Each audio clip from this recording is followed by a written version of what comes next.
नमस्कार दोस्तों, आपका हमारे चैनल ट्रिपल एस क्लासेस के अंदर स्वागत है। तो आज हम कुछ क्वेश्चन डिस्कस करने जा रहे हैं सी प्रोग्रामिंग के ऊपर। तो हमने पहला क्वेश्चन चूज किया है रजिस्टर वेरिएबल के ऊपर। यहाँ पे हमने फर्स्ट स्टेटमेंट में एक रजिस्टर वेरिएबल डिक्लेयर किया इंटीजर डेटा टाइप का, जिसका नाम है डेटा। और सेकंड स्टेटमेंट में हमने एक वेरिएबल डिक्लेयर किया जो कि पॉइंटर वेरिएबल है, जो किसी का एड्रेस होल्ड करेगा वेरिएबल का, जो कि मेन मेमोरी में स्टोर होता है। और इसको फर्स्टली हमने नल असाइन कर दिया ताकि ये कोई गार्बेज एड्रेस ना ले। थर्ड स्टेटमेंट में हमने रजिस्टर वेरिएबल का एड्रेस असेस करने की कोशिश करें एम्परसेंड के थ्रू, जो कि इलीगल है क्योंकि एम्परसेंड यूज होता है सिर्फ मेन मेमोरी यानी कि प्राइमरी मेमोरी या रैम का एड्रेस असेस करने के लिए। तो जहाँ पे हमारा आ जाएगा रन टाइम एरर। एरर हमारा सेकंड क्वेश्चन है। इसमें हम फर्स्ट स्टेटमेंट में एक वेरिएबल डिक्लेयर करते हैं इंटीजर टाइप का जो x है। Storage classes by default he automatic लेता है, जिसका कीवर्ड होता है ऑटो। और इसके अंदर हमने वेरिएबल स्टोर कराया ये। जब भी दोस्तों हम किसी वेरिएबल की वैल्यू के आगे हम जीरो लगाते हैं तो उसका मीनिंग होता है कि ये ऑक्टल टाइप का है।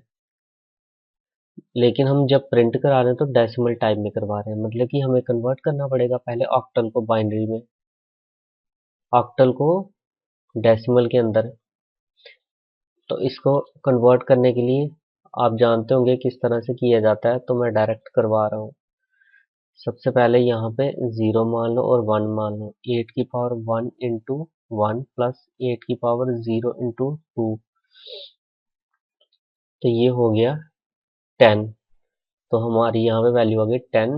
और जब हम डेसिमल में प्रिंट कराएंगे तो ये हमारा प्रिंट होगा 10, तो हमारी आउटपुट आएगी 10।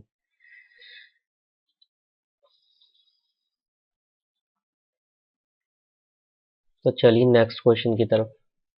थर्ड हमारा क्वेश्चन आ गया, ये बेस्ड है एक्सटर्नल वेरिएबल के अंदर। पहले हम एक्सटर्नल वेरिएबल के अंदर कुछ डिस्कस कर लेते हैं। एक्सटर्नल वेरिएबल ग्लोबल स्कोप होता है, मतलब कि जिस फाइल के अंदर हमने डिक्लेयर किया है, जिस फाइल के अंदर और जिस फंक्शन के अंदर डिक्लेयर किया है अगर, तो उसके बाहर हम उस फाइल के अंदर तो यूज कर ही सकते हैं स्टैटिक वेरिएबल की तरह, लेकिन ये दूसरी फाइल में भी यूज किया जा सकता है। जैसे कि सोर्स टू फाइल है, अगर इस फाइल को हम इसके अंदर इंपोर्ट कर दें तो हम एक्सटर्नल वेरिएबल को इसके अंदर भी यूज कर सकते हैं। ये बेसिकली यूज होता है बड़े बड़े प्रोजेक्ट्स में। जैसे कि कुछ प्रोजेक्ट्स में क्या होता है कि एक बड़ी सारी फाइलें होती हैं, तो एक फाइल में कोई वेरिएबल डिक्लेयर किया, उसको मल्टीपल फाइल्स में यूज करना हो तो यूज होता है। एप्लीकेशन है लार्ज प्रोजेक्ट्स। और एक चीज हम और बता देते हैं, जब हम ऐसे डिक्लेयर करते हैं एक्सटर्नल इंट काउंट, तो ये सिर्फ बताता है कि एक वेरिएबल है काउंट टाइप का है जो एक्सटर्नल है, लेकिन इसकी मेमोरी नहीं अलॉट नहीं होती। मेमोरी कब अलॉट होती है? जब उसको वैल्यू असाइन होती है, जैसे यहाँ पे हुई है। तो अगर हम इस लाइन को मल्टीपल टाइम्स लिख दें किसी प्रोग्राम में तो हमारा एरर नहीं आएगा, क्योंकि मेमोरी असाइन हुई। मेमोरी असाइन होती तो वो मल्टीपल डिक्लेरेशन कहता।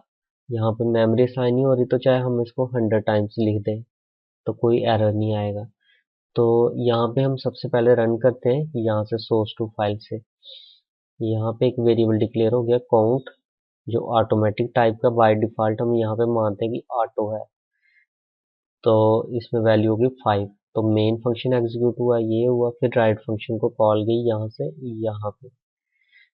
तो यहाँ पे क्या हुआ, उसने कहा कि काउंट को प्रिंट कराओ। ये सबसे पहले लोकल स्कोप में देखता है, इसने देखा यहाँ पे काउंट मिल गया, लेकिन काउंट को वैल्यू कोई असाइन हुई। तो काउंट वेरिएबल जो एक्सटर्नल टाइप का है, एक्सटर्नल वेरिएबल की ये प्रॉपर्टी होती है, ये कहता है कि go outside my scope and find a variable of the same name count and check its value.